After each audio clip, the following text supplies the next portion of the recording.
Hi, I'm Jonny Dymond, and from the BBC World Service, this is The Global Story. Listen.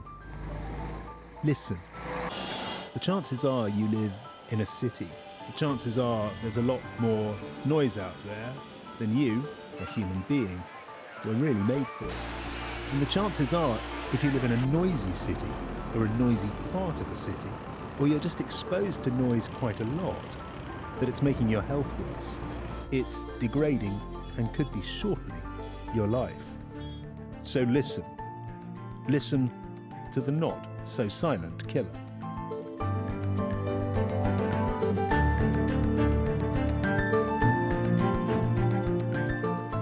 With me today is James Gallagher, the BBC's health and science correspondent, who's been looking into the way that noise affects our health and our lives. Hi, James. Hi, Jonny. Let me start with you and noise and how you personally feel about it. I mean, will you go to like a pub or a bar that's really noisy and do you feel oppressed? Would you go to a gig, a concert, and spend an hour and a half with your ears being assaulted? How do you feel? No, I love going to a gig or a concert or spending a night out. It's exciting. You kind of like the atmosphere lifts you, doesn't it? At the same time, I now have 3 children. Oh. So I love a little bit of quiet and actively seek a little bit of quiet time whenever I possibly can, because sometimes you do just feel overwhelmed by the noise of my children. But at one point, I used to live in Belfast and I lived quite close to the flight path for Roche Best Belfast City Airport. Yeah. And you kind of think maybe I'll get used to this. And I'm not entirely sure. But you've lived... I'm not entirely sure, having made this programme, I ever did. You have, but you've lived in high noise environments. Yeah. You've tolerated it. It's just been part of life. It's how it's gone. Exactly. Yeah. Let's talk about perhaps why you shouldn't. Give us a sort of broad introduction to the work that you've been on, looking at how noise affects us, and in particular, I guess, how noise affects our health. I think you've said the most important thing there, Jonny, that noise actually does affect our health. Right. And I think that's something that you might find it maybe irritating at times or disruptive or a little bit frustrating. But the science definitely backs up the concept that it has a deeper impact on our human bodies than just something that maybe affects our hearing. Because how many times have you heard of go back to your rock concert, the aging rocker that's lost their hearing from playing too many loud gigs? We're very familiar with it having that kind of impact on our ears. But something that might affect your heart risk, how your brain functions, are deeper questions about human physiology that scientists are answering, but I felt that maybe we as a general population weren't really kind of aware of. It appears now to be one of the sort of modern ills, and the comparison, which I guess might be drawn, is with another modern ill that until relatively recently no one spent an awful time thinking about, and that's air pollution. Is that a fair parallel? I think that is a fair parallel, and largely because one of the major sources of both is traffic. So traffic is probably one of the biggest sources of noise pollution and one of the biggest everyday sources of air pollution. So those two very often go hand in hand. And it's often ranked when you consider what are the environmental factors that could be damaging our health. Largely speaking, researchers that do the number crunching on this to work out what is the impact on life expectancies and cardiovascular health, they tend to put, give or take, air pollution and noise pollution in the same bracket in terms of the impact it's having on our health. And I think it can be quite challenging to realise that, because if we think of air pollution, like that's like chemicals that are inside the air that we're breathing in that then damages our body. And that's conceptually, that's really easy to understand. The idea that a physical force, actually like the compression of air rhythmically to create a sound, that could cause that. That's a very different thing to wrap your head around, isn't it, Jonny? Let's go to Barcelona, to the Spanish city of Barcelona. Sounds nice. Yeah, sure. One of us did, one of us didn't. And there, public health officials actually studied or tried to study the impact of noise pollution and came up with numbers. They came up with what they said were clear impacts on health and longevity, right? Yeah, so they did that, but just for one source of noise pollution. So they were only looking at traffic noise, and they thought that around 300 heart attacks per year could be attributed to noise and about 30 deaths per year, down to the noise of traffic in just one city in the world. So we think of one source of noise pollution and one outcome in terms of health, looking at the cardiovascular system. And is that about a cumulative amount of noise, or rather a certain amount of noise over a certain level, over a certain amount of time? Yeah, absolutely. This isn't like a motorbike goes past you, goes really loud, and then you drop dead. More sound effects later. It's not that. It's a more subtle thing that happens over time, and how noise above a certain amount starts to cause changes in the body, and those changes over time, and we're probably talking decades here, but people live in busy cities for decades.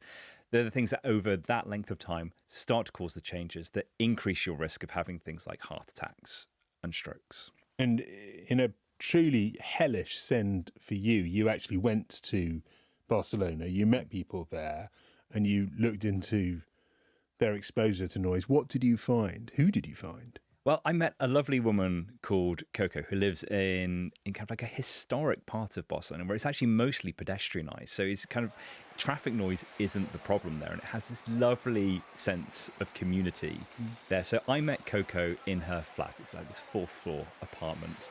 And you could really immediately sense the community spirit of living there. The draw of living there was huge. But for Coco, the noise is the massive problem of living there, and is probably why she's going to leave and move out. So we went out onto her balcony, and it's, I'm quite jealous because you open her balcony, and there across the Barcelona skyline, you can see the Sagrada Familia, the gigantic unfinished cathedral in the city. Yeah. But immediately below, you have this kind of like massive courtyard. And in that courtyard, there is a space for walking dogs. That courtyard there is also a public space. So that community spirit that's all there is also shared when people want to have birthday parties. But it's also a place that people will have concerts and where young people congregate to drink alcoholic beverages on the steps, which young people never do anywhere. And so all that is like a different source of noise, not traffic noise, but kind of like the noise of human life and experience. And that is what's just driving her to distraction. She has incredibly high stress levels because she goes to work and then she never feels she can relax at home because she's always having to deal with the large amount of noise that's there. I mean, she played me some audio clips that she recorded on her phone of what it's like. One of them, people partying just outside in that communal area, you could hear the glass in her windows vibrating to the sound of it. And that is impacting her health. Coco said she'd been hospitalised twice with chest pains. Because there will be people who think, God, modern life, everyone complains about everything now. But there's a direct link between the chest pains that Coco has and the noise that she experiences. Practically impossible when you take one individual person to make definitive statements like that. From Coco's perception, she would say 100% she feels the physical change in her body when there is loud noise outside and it's upsetting her. She's reacting to it in a palpable physical way, and she would say that is contributing to the stress, that is contributing to her ill health. From a scientific point of view, you would say if we studied tens of thousands of people, we could attribute so many heart attacks or strokes or whatever to that noise, but it's very difficult to say in one individual that was the cause. That's just how science is, Jonny. Yeah, sure. So that's Barcelona. But you also looked into Dhaka in Bangladesh. Why Dhaka? Why Dhaka? Yeah. Because it's one of the noisiest cities in the world. Right. And it's changing rapidly because there's been massive population expansion in Dhaka. And there'll be people living there who used to live in a relatively quiet part of the city that has now exploded and is incredibly noisy. There's huge amounts of traffic. There's businesses there that weren't there 15, 20 years ago. And so environments and neighborhoods have changed incredibly quickly over time. Dhaka has this kind of has the problem of honking horns. It is one of it's like it has this cacophonous soundtrack to the city, and that has come from the explosion in traffic and people beeping their way from one point to another. And I was chatting to one person I wasn't there, but I've chatted to some of the people who were in the report, and they were saying that kind of like they can spend 3 hours in traffic and the whole time is honk, honk, honk. Yeah. The whole time. And there again, did you find heightened levels of what you might identify as noise-related ill health? Has there been research on the situation in Dhaka, or was just Dhaka an extraordinary example of a place where there was huge amounts of noise? Well, we went to Dhaka because it is the noisiest place. And when we were there, we met doctors who are seeing patients, and they are saying that they are attributing noise as being part of the reason that their patients are coming in with ill health. And we definitely met many a person who is frustrated by the noise and the soundtrack of the city. Okay, so we've talked about two of the cities that you have looked at, Barcelona and Dhaka, very, very different places at different stages of development. What we haven't really discussed, I guess, is what is actually going on to our bodies as a result of noise. Yeah, so I took part in an experiment. So we got people to record the sounds from all over the world that we did for the programme. Yeah. And then we took them to a sound laboratory, and a scientist tested me as we played the sounds. So I had basically like a glorified watch, but it was able to detect my heart rate and how much my skin was perspiring. And I would be measured while the different sounds were being played to me. So we got the baseline of what was happening inside my body to figure out what normal James is. Yeah. Insert joke here, Jonny. And then I was played lots of different sounds. And the one that really, really agitated me was the sound of Dhaka and the honking of the traffic. And you could see that my body was responding physiologically to that sound. And that physiological reaction is a very good proxy for stress levels. Yeah, so that's how it all arcs round. So you saw that my heart rate goes up when that sound was being played, and my skin started to perspire more. So I was more sweaty when we were playing those sounds. And that was in contrast to lots of other ones. So there was like one sound of children playing in a park, and it sounded all quite nice and soothing. And my heart rate came down, and I was I keep on saying perspiring. Sweating is fine. You can tell that I'm the health and science correspondent. Just say sweating.